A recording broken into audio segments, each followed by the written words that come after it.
ngamain ini. Nah, berarti besarnya di Bangka. Nah, pertama kali dijelasin Melia ini Pak Dendri ini di mana Pak? Mas Bandung, di Bandung. Di Bandung, dikenalin sama siapa? Terus di Bandung tuh ngapain sih? Dulu tuh waktu dikenalin bisnis ini kesibukannya ya anak-anak kuliah lah ya. Kupu-kupu kuliah pulang, kuliah nangkring. Ya basically-nya dulu kuliah jurusan hukum rimba. Hukum rimba. Parsan Bapak. Iya, makanya botak ini. Botak. Saya ngikutin logo Switsa. Enggak, berarti dijelasin sama teman apa dulu? Dulu dijelasin sama teman kecil. Kita ngobrolnya gini aja, dua ini aja. Teman kecil. Iya. Jadi pasti kenapa tertarik bisnis ini kan kelihatan Pak Dendri ini orangnya kan pucak boy banget dulunya mungkin ya, kelihatannya Pucak boy.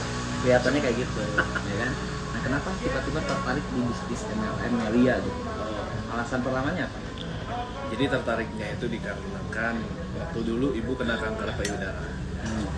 Jadi apa ya, udah berbagai macam obat, terus berbagai macam cara ditempuh untuk menyehatkan ibu, dan akhirnya ditawarin teman kecil, dijelasin waktu itu tentang produk propolis Awalnya. Oh gitu ceritanya. benar. Itu ceritanya, bukan karena tertarik uangnya. Jadi dari produk dulu awalnya. Iya, karena kalau basically keluarga tuh alhamdulillah bapak waktu dulu tuh jadi manajer tambang, gaji lumayan Lumayan lah ya. di Kepulauan Bangka. Bapak anak orang kaya berarti? Enggak, bapak gua tuh dulu ya sama lah ya, pejuang juga. Cuma 29 tahun mengabdi di perusahaan asing. 29. Iya, sampailah jadi manajer tambang kayak gitu. Jadi ya coba dicobain tuh dalam artian coba beli produknya dulu, siapa tahu bisnisnya memang menguntungkan, ya kenapa enggak gitu. Awal Terus kan ketakutan ketika mulai serius jalanin ini, bonus cashback. oh dapat bonus. Iya, di situ gua tuh kaget, gabung 5 paket belum diapa-apain dapat uang 100 berapa gitu ya, 2011 tuh 114. Dan gue ngomong, emang ini bisnisnya masuk di akal gitu, ini belum apa-ngapain udah ditransfer uang. Oh gitu. Iya. Jadi dari cashback itu. Dari cashback itu yang membuat kaget lah Iya, istilahnya. Kagetnya ayam gitu. Iya, bukan ayam, kambing dulu. Airo dong. Nah, jadi gitu ya awalnya. Berarti 2011 Bapak ini. 2011. Berarti waktu itu kondisi top leader kita ini baru mungkin Terios ya. Iya, waktu dulu tuh Ninja kalau nggak salah, kawasan ini Baru Ninja. Iya. Terios Ninja. Terios Ninja pada waktu itu.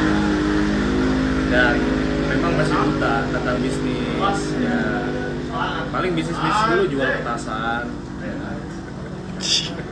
Harapan Jual- sapi. jual sendal kayak gitu. Tapi senang bisnis awalnya. Ya, coba-coba gitulah. Ya nih hebat nih orang ini. Mobilnya banyak di Swift pertama, Yes, Jazz, Mirage. Mirage, beli rumah di Bangka. Langsung yang terbaru beli Fortuner. Usia masih muda, lihat rambutnya aja baru tumbuh. Iklan Switsa. Tapi kan yang namanya bisnis naik turun pasti ya Pak. Iya, betul. Kan waktu itu kita pernah bicara ya, ngobrol ya. Ya, Sempat juga istirahat lah ya. ya, bukan berhenti tetapi Istirahat lah. mencari peruntungan nasib, Keuntungan nasib yang lain. mengukur nasib apakah Melia yang terlalu sulit atau guanya yang terlalu hebat. Awalnya itu. Kan? Iya, berpikir kayak gitu. Dan ternyata ya Melia terlalu mudah untuk orang yang berpikir simpel. Nah, sekarang saya mau nanya, Bapak pernah usaha apa sebelumnya? Kan pernah Melia, udah pernah beli mobil beberapa kali, betul ya? Terus Bapak ingin coba usaha lain, ya kan? Nah, waktu itu usaha apa sih pertama? Sebelum ke Bang Denny nih, kita ngobrolin dulu Bang Dendri ini. Enggak, sebelum Melia apa udah Melia? Pas ketika itu Pak yang Bapak rehat Oh itu. iya, sebenarnya apa ya, di dalam bisnis itu sebetulnya kalau gua kalau dipelajari sekarang ini omset turun naik itu biasa, dan terus apa lagi posisi up dan down itu biasa. Pasti ya. Cuma ya itu tadi, waktu gua lagi posisi down lah, omset lagi nggak bagus, dimana cicilan harus dibayar. Nah, Ada beban jadinya. Jadi mencoba menyelamatkan diri, berinovasi dengan bisnis yang lain pada waktu dulu, dan akhirnya mencoba beberapa bisnis, sempat bisnis kuliner. Salah satunya apa itu? Keripik pisang. Keripik pisang. Ya, dengan brand sendiri. Ya. Oh gitu. Iya, ternyata konvensional bisnis yang gue jalanin itu untuk membangun brand itu capek, karena butuh kerja keras, tidak cukup hanya dengan kerja cerdas. Yang pertama pasti waktu, yang kedua harus cost, biaya operasionalnya terlalu besar, dan waktu yang diluangkan itu harus cukup banyak. Kalau di jalan itu hampir kurang lebih mendekati 1 tahun lah. Setahun itu. Ya, gua fokus 1 tahun. 2000 berapa sih itu? 2016 ke 2017 pada waktu itu. Dan terus habisnya ngikut temen juga, ada bisnis yang keren, bisa ekspor tempurung batok kelapa ke Jepang dengan kuantiti jumlah sekian, nanti bisa dapat keuntungan sekian. Modal udah keluar, ternyata tidak sesuai yang diharapkan, rugi akhirnya. Gitu. Iya. Ternyata Terus pas on the track lagi Melia gimana itu? Nah, ternyata kesimpulannya adalah apapun bisnisnya ya bagus. Cuma poin yang benar-benar buat gaspol Melia yang pertama adalah Melia itu tanpa modal. Nggak modal. Dan gue balik lagi pun dalam kondisi ya tidak mengeluarkan modal spesial pun. Cuma ketika kembali lagi ke Melia membawa kepribadian yang baru. Apa itu? Pribadi yang pertama adalah memperbaiki etos bekerja, bukan etos menunggu. Oh, bukan etos menunggu. Etos Iya. bekerja. Jadi yang gue banyakin adalah prospek. Jadi hal dasar lagi dikuatin. Jadi kalau lagi turun bisnis itu kan banyak orang yang salah mengkonsep gue harus ini. Padahal harusnya Harusnya dasar. ya, balik lagi. Iya.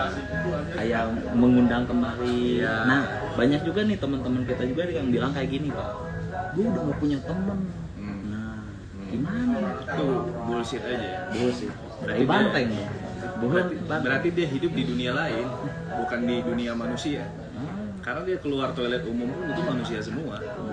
Pas nggak? Pas epic comeback Bapak ini gimana ya? Epic comebacknya ya, gue capek dengan bisnis yang gue jalanin. Keuntungannya nggak sebanding dengan modal yang gue puterin tiap hari. Dimana ya balik lagi lah, cicilan, terus lifestyle, yang namanya dulu masih bujangan ya, pada waktu dulu. Kalau sekarang udah laku ya? Ya alhamdulillah. Iya, istrinya top leader juga. Alhamdulillah. Terus top leader di mana-mana. lanjut. Oke. Nah, habisnya apa Ini nggak kan secerca harapan itu apa itu? ya? Kan tentu ada member baru timbul. Ya. Itu gimana itu pertama? Jadi gue epic comebacknya itu ya bermindset aja. Dimana hari apa itu? Hari Jumat kalau nggak salah. Gue ngomong sama Orang tua.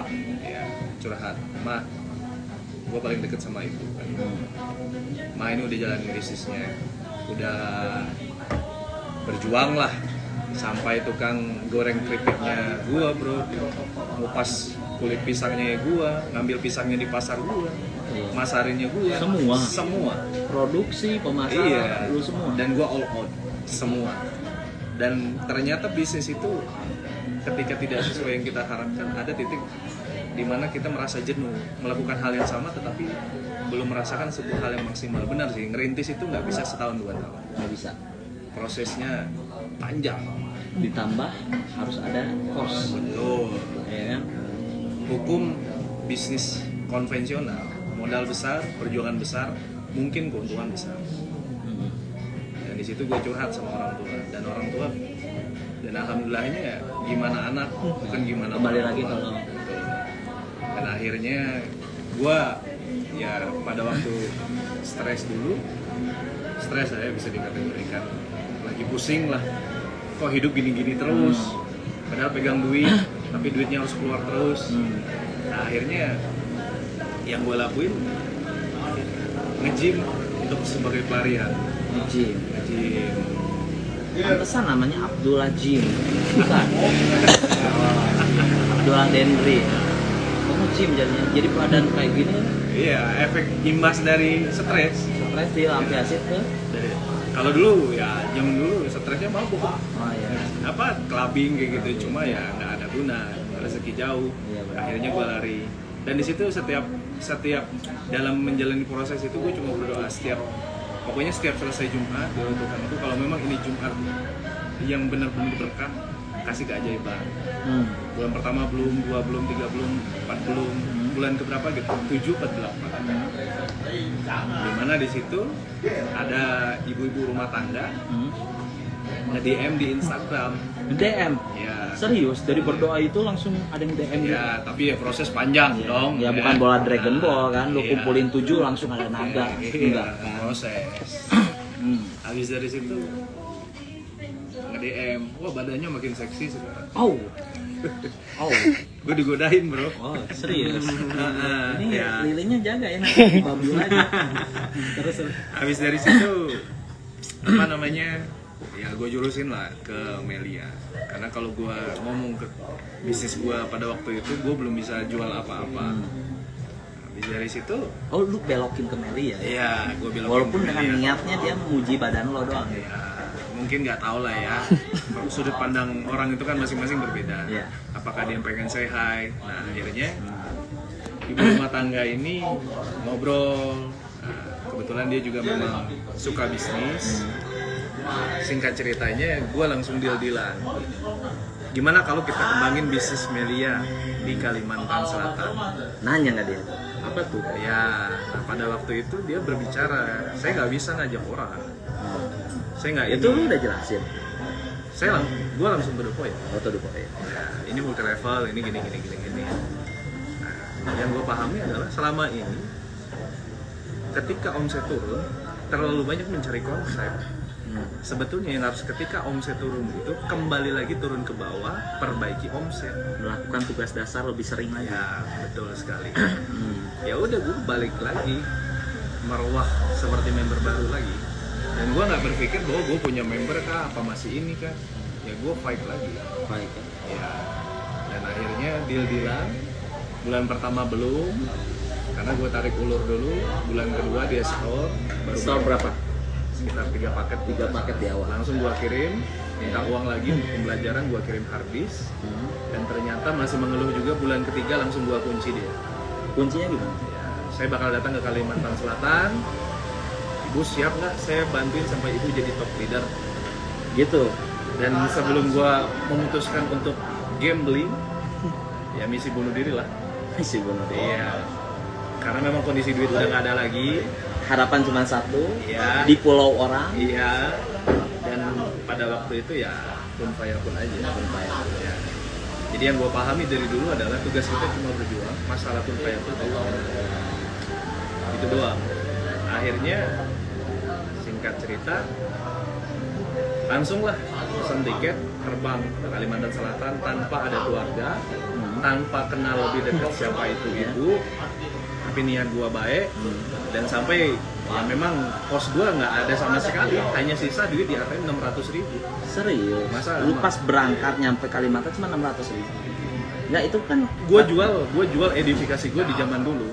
Iya. Itu yang gua jual. Padahal ya itu dalam kondisi yang nggak punya apa-apa Lu lagi. tim ada nggak itu? Nggak ada. Nggak ada tim. Tinggal beberapa biji doang. Cuman lu masih ada PV kan? Masih Iya. tabungan omset. Nah itulah poin yang paling membuat gua simple thinking itu adalah kalau jalan lagi gua kaya. Karena Karena lu ada PV. iya. Waktu itu ya tahun ke-6 lah. Nggak berhenti sih, cuma menahan diri sejenak. Tahun ke-6 menjalani proses di Melia. Waktu sambil dagang keripik, mantau-mantau juga. Perkembangan Melia seperti apa. Cuma di situ ada sisi nggak baiknya juga. Karena nggak termotivasi sama sekali ngelihat bonus orang, ngelihat orang beli mobil, bahkan pengen menunjukkan diri gue hebat tanpa Melia pada waktu dulu. Nah, karena ya itu tadi, merasa nggak butuh Melia, merasa bahwa Melia yang butuh gue. Gila. Dia tahu lo ya. Padahal gue bisa beli mobil gara-gara Melia kan. Gue balik lagi ternyata gue butuh Melia. Gue Lu terjun. mendingan di situ. Geser aja. Biar enak kita. Nah, gitu majuan aja. Biar kedengeran nanti suaranya. Dan itu jangan itu. Ya. Terus dari situ lu datang Kalimantan. Ya. Apa yang lu lakukan? Sebelum gue datang itu, gue baca teritori wilayah dulu. Dan gue lihat pendapatan per kapita daerah tersebut. Dan di situ gue kaget kan, di situ ada tambang batu bara, di situ ada Itu berlian. apa Kalimantan di mana? Kalimantan Selatan. Banjarmasin. Ya. Dan di situ semakin kuat. Gue hanya bermindset, berarti kalau ini ada tambang, berarti duit 1 juta kecil, mudah. Iya sih. Iya sih. Nah, dari situ gue Bismillah langsung. Jadi ketika gue datang langsung, gue hanya ngomong satu, ibu pasti jadi top leader di daerah ini. Lu tanemin itu di awal. Iya, karena di atas pesawat itu gue sengaja penerbangan pagi itu gue sengaja nggak tidur, gue pengen lihat apa namanya daerah tersebut, dan gue lihat luas banget. Dan di atas pesawat itu gue tanamin mindset, saya pasti jadi penguasa di daerah ini. Dan pada waktu itu gue nggak tahu kondisi seperti apa di sana. Benar-benar gambling ya? Iya, benar-benar gambling. Yang dimana asumsi orang dengan Pulau Kalimantan kan Dayak lah, ganas lah, inilah, ya mitos dan lainnya lah. Gitu. Akhirnya gue terjun, belum 1 kali 24 jam gue langsung disodorin prospekan. Jadi Itu prospeknya di mana? langsung di rumah si Oh, ibu di itu. rumah sih. Iya. Oke. Dan langsung posting 3 paket. Dan di situ gue buktikan sama ibu itu, sebenarnya di Melia ini mudah. Langsung gue deal-dealan. Ibu mau berapa di Melia? Langsung dia kaget.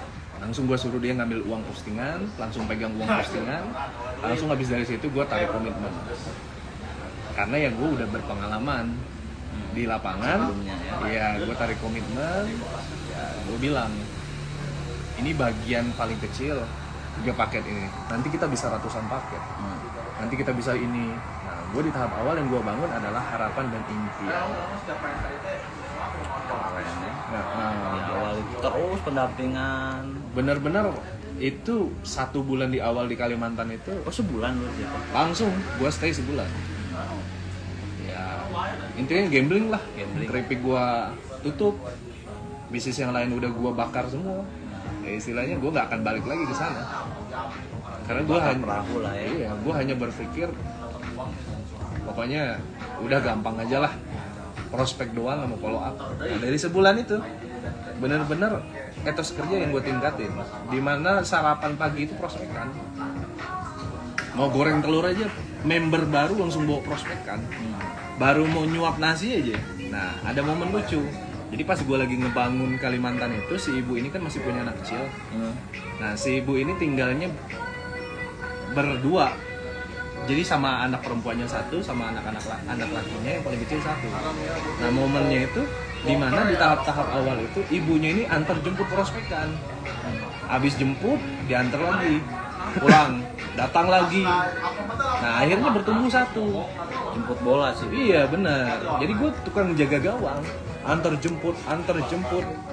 Karena memang ditarik komitmennya itu, kalau memang Melia lebih besar, saya berhenti Pak dari pekerjaan saya. Emang sebelumnya apa deh? Dia banyak rangkap.